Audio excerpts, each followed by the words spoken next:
বন্ধু বান্ধৱীসকল, নতুন বছৰটিত যদি আপুনি কিবা অলপ লাভ হোৱাটো বিচাৰিছে তেন্তে এই ভিডিঅ'টো শেষলৈকে চাব।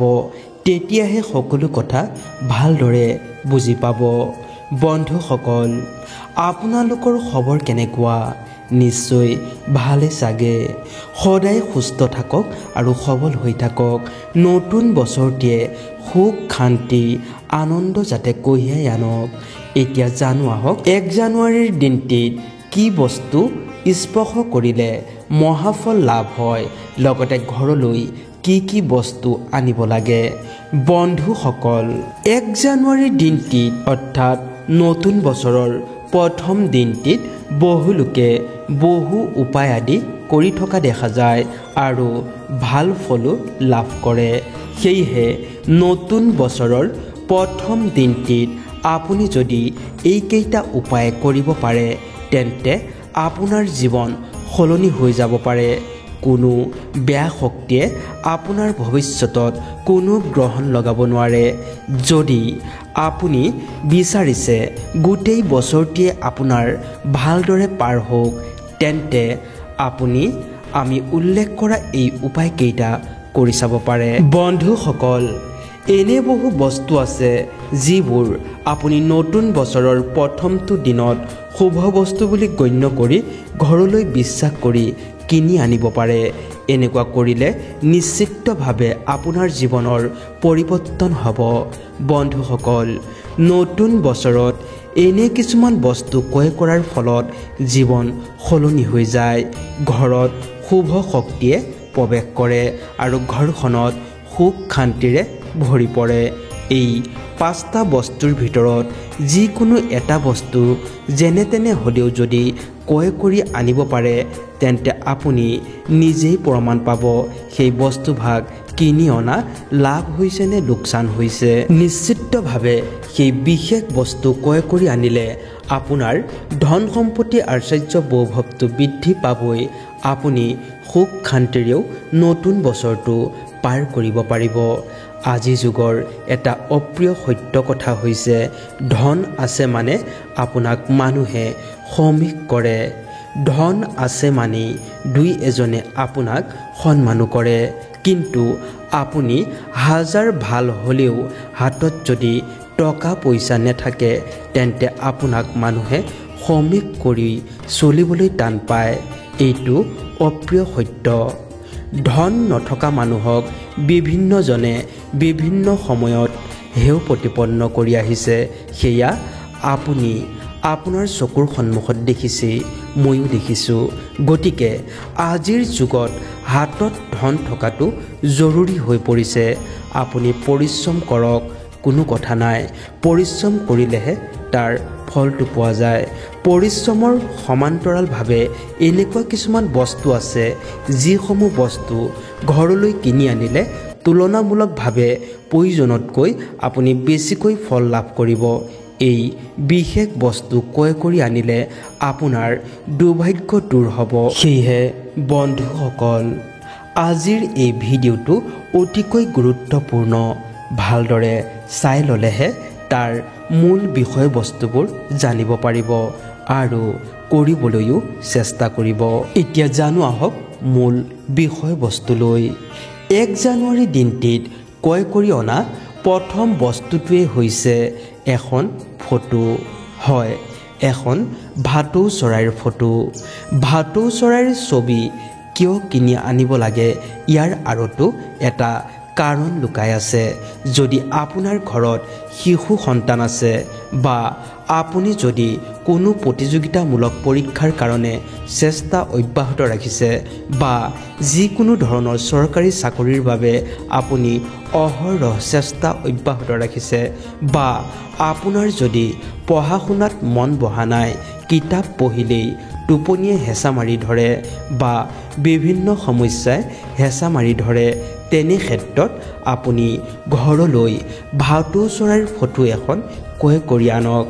ঘৰখনৰ উত্তৰ দিশে এই ভাটৌ চৰাইৰ ছবিখন লগাই ৰাখক। এইটো বিশ্বাস কৰা হয় যে ঘৰৰ উত্তৰ দিশত নতুন বছৰৰ প্ৰথম দিনটোত যদি এখনি ভাটৌ চৰাইৰ ফটো লগায় তেন্তে আপোনাৰ ঘৰত পঢ়া শুনা কৰা যদি সন্তান আছে তেন্তে তেওঁলোকৰ পঢ়া শুনাত মন বহে। ঘৰত ইজনে আনজনৰ মাজত থকা প্ৰেম ভাৱ বৃদ্ধি হয়। ঘৰৰ প্ৰত্যেকজন সদস্যৰ আয়ুস বৃদ্ধি হয়। ভাটৌক দৰিদ্ৰতাৰ নাশৰ প্ৰতীক বুলি কোৱা হয়। ঘৰত যদি দৰিদ্ৰতাই বাস কৰিছে বা ঘৰত যদি কোনো ৰোগাক্ৰান্ত মানুহ আছে তেন্তে সেই সকলোবোৰ ভাটৌ চৰাই ছবিখনে নাশ কৰে বুলি গভীৰভাৱে বিশ্বাস কৰা হয়। বাস্তুশাস্ত্ৰত ভাটৌক উত্তম পক্ষী বুলি উল্লেখ কৰা হৈছে। যি স্থানত ভাটৌ চৰাইৰ ছবি ফটো থাকে তেন্তে সেই স্থানত দৰিদ্ৰতাই হেনো বাস নকৰে।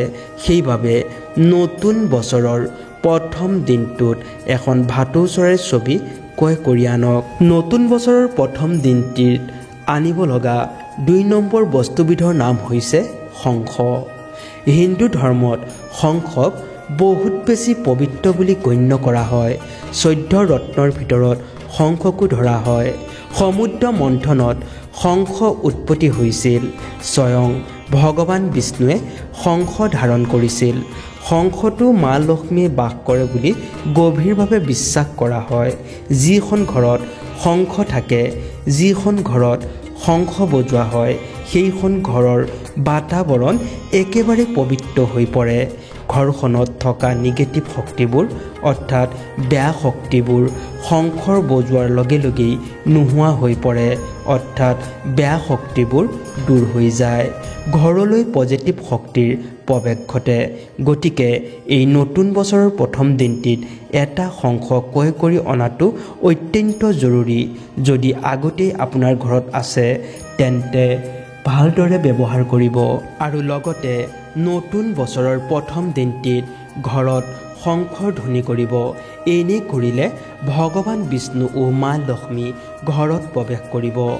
তৃতীয় বস্তুবিধৰ নাম হৈছে ভগৱান গণেশ বাবাৰ ফটো বা মূৰ্তি। নতুন বছৰৰ প্ৰথম দিনটিৰ পৰাই ঘৰখনত সুখ শান্তি ও সমৃদ্ধি বৰ্তাই ৰাখিবৰ কাৰণে গণেশ বাবাৰ মূৰ্তি বা ফটো ঘৰলৈ ক্ৰয় কৰি আনিব লাগে। ঘৰলৈ কিনি আনি ঘৰত স্থাপন কৰিব লাগে, কিয়নো ভগৱান গণেশক সৰ্বপ্ৰথমেই পূজা প্ৰাৰ্থনা কৰা হয়। গণেশ হিন্দু ধৰ্মাৱলম্বী লোকসকলৰ বাবে পৰম আৰাধ্য দেৱতা। গণেশে সিদ্ধি প্ৰদান কৰে। বিশ্বাস কৰা হয় নতুন বছৰৰ প্ৰথম দিনা ঘৰলৈ ভগৱান গণেশৰ মূৰ্তি বা ফটো কিনি আনিলে সেইখন ঘৰত সুখ সমৃদ্ধি স্থায়ী ৰূপে থাকি যায়। গতিকে নতুন বছৰৰ প্ৰথম দিনটোত এখন ভগৱানৰ ফটো বা মূৰ্তি ক্ৰয় কৰি আনিব। নতুন বছৰৰ প্ৰথম দিনটিত ক্ৰয় কৰি অনা ৪ নম্বৰ বস্তুবিধ হৈছে এটি গছৰ পুলি। হয়, এটি তুলসী পুলি। নতুন বছৰৰ প্ৰথম দিনটিত ঘৰলৈ এটি তুলসী পুলি লৈ আনক। ঘৰলৈ শুভ শক্তি কঢ়িয়াই আনে।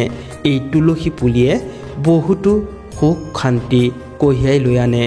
এই তুলসী পুলিটি ঘৰলৈ আনি ভেটি স্থাপন কৰিলে নতুন বছৰটি আপোনাৰ শান্তিৰে পাৰ হ'ব। কাৰণ এই তুলসী পুলি মংগলৰ বাহক। মা লক্ষ্মীক ধনৰ অধিষ্ঠাত্ৰী দেৱী বুলি গণ্য কৰা হয়, কিন্তু ধন দিয়াৰ অধিকাৰ ভগৱান বিষ্ণুৰহে আছে। কাক কিমান ধন দিব লাগে, কাৰ ভাগ্যত কিমান ধন আছে সেয়া নিৰ্ধাৰণ কৰে ভগৱান বিষ্ণুৱে। যিজনে তুলসীৰ সেৱা কৰে, যিজনে তুলসীৰ তলত চাকি জ্বলাই পূজা কৰে বা নতুন বছৰৰ প্ৰথম দিনটিত ঘৰলৈ তুলসী ক্ৰয় কৰি আনে, তেওঁৰ ওপৰত সদায় ভগৱান বিষ্ণুৰ কৃপা থাকে। সেয়েহে নতুন বছৰৰ প্ৰথম দিনটিত এটি তুলসী পুলি অৱশ্যেই আনিব আৰু ৰোপণ কৰিব। নতুন বছৰৰ প্ৰথম দিনটিত ক্ৰয় কৰি অনা ৫ নম্বৰ বস্তুবিধৰ নাম হৈছে ময়ূৰা পাখি। ভগৱান শ্ৰীকৃষ্ণৰ আটাইতকৈ প্ৰিয় এই ময়ৰা পাখি আপুনি চাগে নিশ্চয় দেখিছে ভগৱান শ্ৰীকৃষ্ণই সদায় নিজৰ মুকুটত ময়ৰা পাখি ধাৰণ কৰে বিশ্বাস কৰা হয় যে ময়ৰা পাখিৰ দ্বাৰাও মা লক্ষ্মী আকৰ্ষিত হয় ময়ৰা পাখি আপোনাৰ ঘৰখনত থকা মানে আপোনাৰ ঘৰৰ সমস্ত নিগেটিভ শক্তি নোহোৱা হৈ গৈছে পজিটিভ শক্তিয়ে আপোনাৰ ঘৰত দেখা দিব আৰু মা লক্ষ্মী আপোনাৰ ঘৰত প্ৰৱেশ কৰিব সেইবাবে নতুন বছৰৰ প্ৰথম দিনটিত এটা বা দুটা ময়ৰা পাখি ক্ৰয় কৰি আনি ঘৰৰ উত্তৰ দিশে লগাই দিয়ক যদি আপুনি ঘৰখনৰ উত্তৰ দিশে ময়ৰা পাখি লগায় তেন্তে আপোনাৰ ঘৰলৈ মা লক্ষ্মী অৱশ্যেই প্ৰৱেশ কৰিব বন্ধুসকল আজিলৈ ইমানতে সামৰণি মাৰিছোঁ যদি ভিডিঅ'টো ভাল লাগিল এটা লাইক কৰি দিব আৰু কমেণ্টত লিখিব জয় মা লক্ষ্মী